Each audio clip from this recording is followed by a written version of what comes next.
Sadiq Khan has finally crossed the line. The man who once vowed to protect London's green spaces is now leading a charge to concrete over them, backed enthusiastically by Labour's Angela Rayner. The iconic green belt, long considered the lungs of the capital, is now under direct threat. Once a symbol of environmental protection, it's now being targeted for mass development. Khan's justification? He claims much of the green belt isn't beautiful enough to be preserved, calling it low quality and underused. In his eyes, if it's not postcard perfect, it's fair game for bulldozers. This marks a staggering reversal from his earlier promises to defend the green belt at all costs. Now, Khan wants to build tens of thousands of homes on protected land he previously said should remain untouched. Instead of addressing his failure to meet housing targets with existing brownfield sites, he's choosing to mask his shortcomings with environmental destruction. This isn't just a policy shift, it's a political betrayal.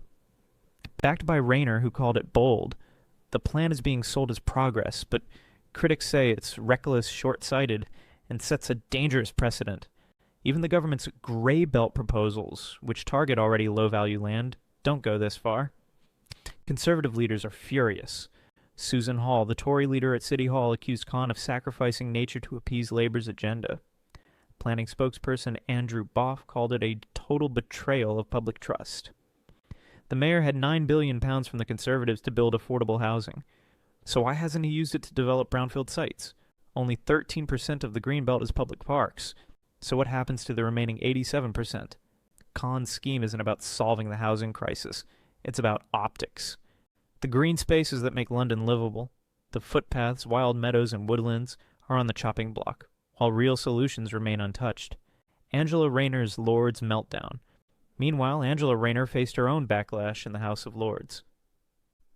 She tried to rush her radical renters' reform bill through late at night, hoping no one would notice.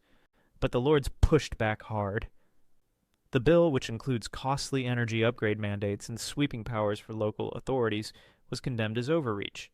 Baroness Eaton called the process unacceptable. Lord Jackson warned it was an attack not just on landlords, but on the constitutional balance itself.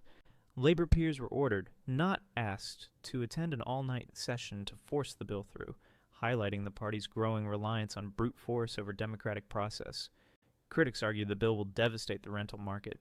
Faced with expensive requirements, landlords may sell up, causing rents to soar and availability to crash, hurting the very tenants the bill claims to protect.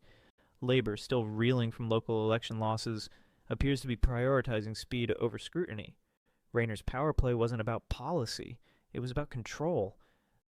But as Londoners watch their green spaces disappear and landlords face unrealistic burdens, the backlash may just be beginning.